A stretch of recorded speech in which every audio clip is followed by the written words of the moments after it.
Leave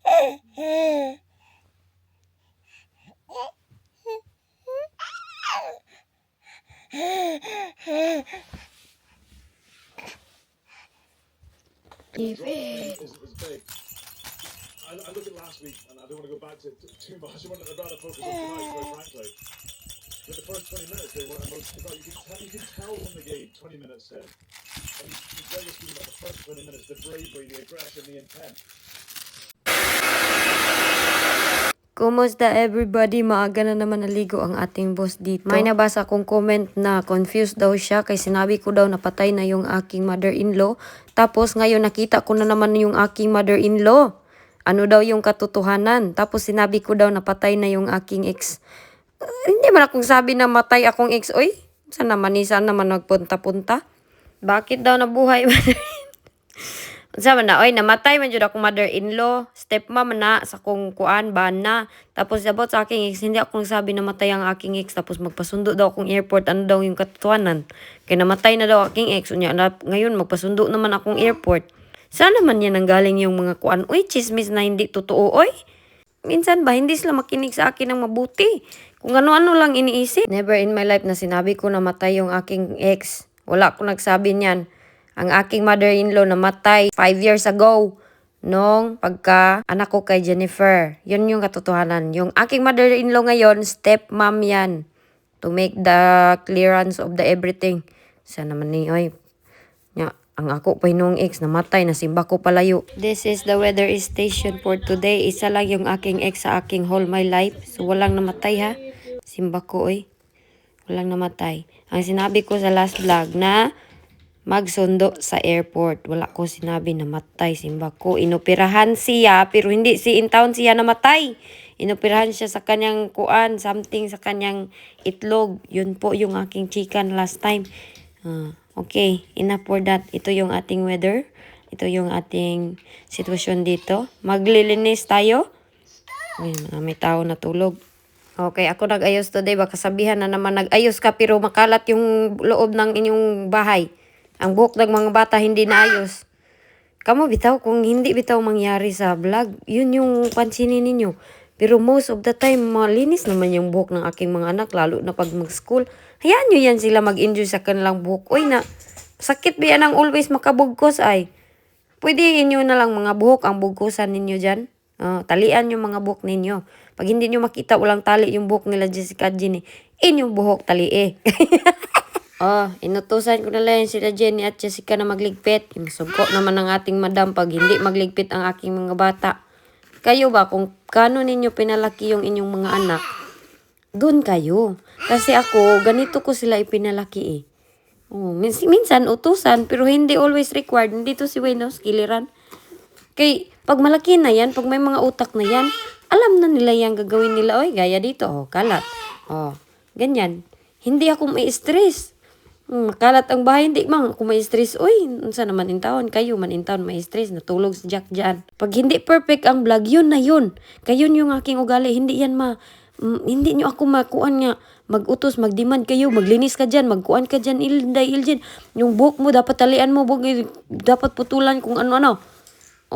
Dapat ito yung utusan nyo, itong weather station, sabihin nyo na, dapat mayroong araw for today video, Inday Iljen, kay di ka po nakuaning ulan ba? Kapoy always nang umulan.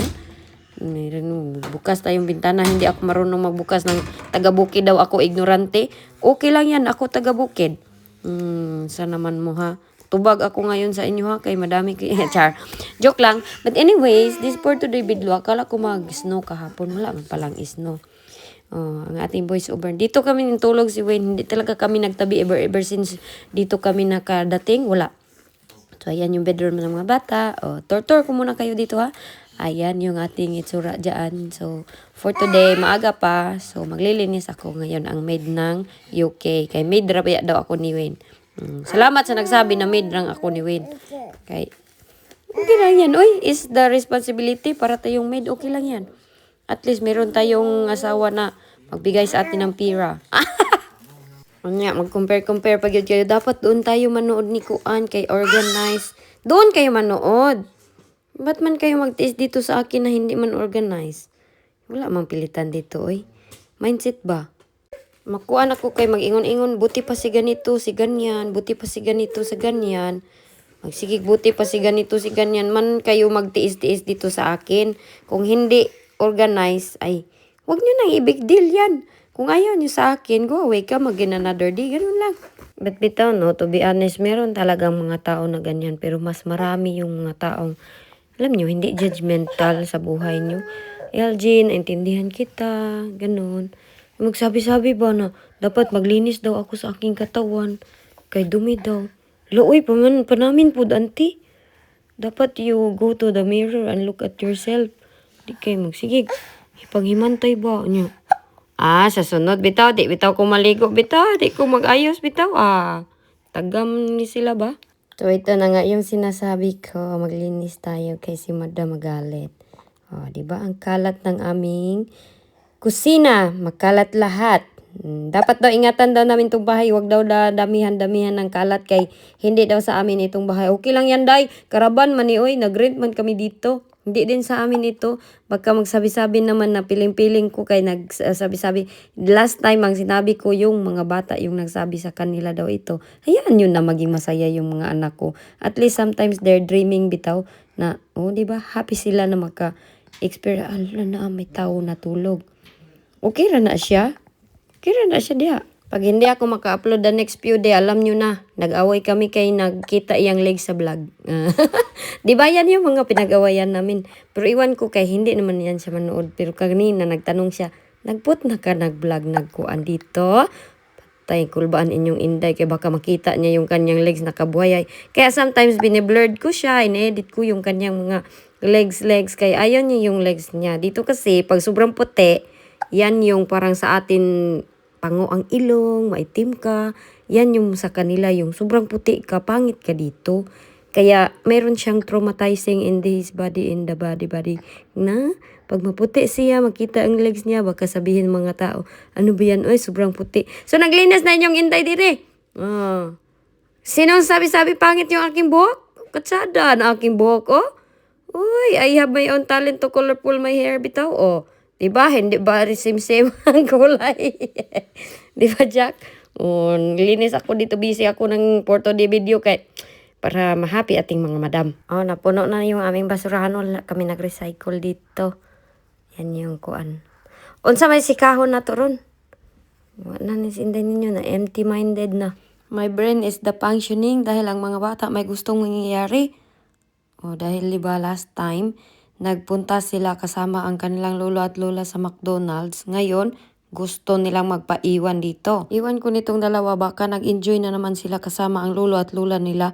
Gusto nila dito na daw sila. Ayaw na nilang umuwi. Pero iniisip ko, kung iwan ko ang mga bata dito, kaya.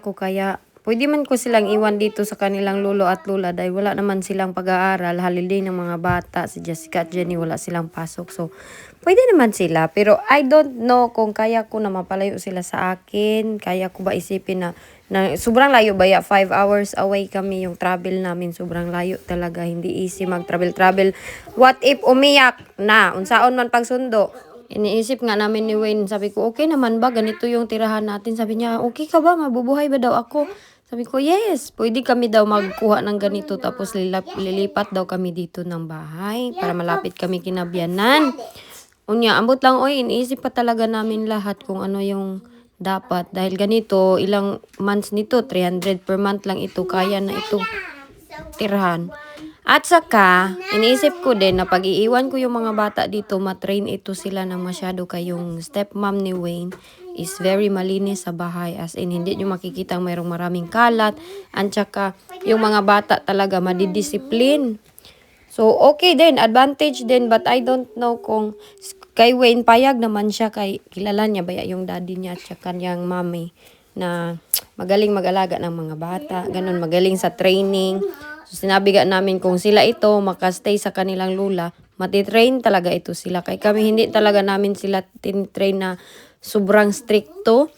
Hayaan namin na yung mga bata na mag-i-enjoy sila sa kanilang, alam nyo na, kabataan. Kaya sobrang bata pa man ang mga bata, Dapat ma-experience nila yung hindi masyadong stricto na pamumuhay. Sometimes, pinapagalitan but not most of the time.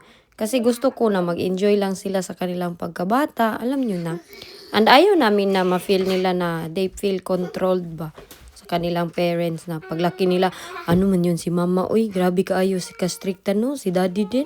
Gusto namin maalala nila na may freedom sila, meron silang, iba-iba kasi tayo ng papalaki ng mga bata. May iba very strict, may iba may freedom yung mga bata. Kami gusto namin ni Wayne na ganyan lang sila, may freedom sila, nag-enjoy sila sa kanilang kabataan. So, yan po ang aming reason bakit hindi kami masyadong stricto sa kanila. Nasa isip kasi namin ni Wayne na while growing up yung mga bata, mas maganda na meron silang freedom. Dahil kahit gaano mo magdisiplina, may karakter talaga yan sila. Swerte kami sa mga bata, no? Kaya sabi nila Bianan na very good daw sila, di ba? Hindi namin sila always pinapagalitan. Hindi yan sila nakaka-experience ng sa ganang bunal sa Tagalog, ha? Kanang anak ba bunal? Oh, hindi yan sila nakaka-experience. But anyways, mabait yung mga bata. Kahit hindi namin sila over kinokontrol talaga. Hindi sila mga pasaway. Nag-aaway sila sometimes, bro. Not most of the time. Sometimes lang talaga yan sila nag-aaway. Very sweet yan sila most of the time.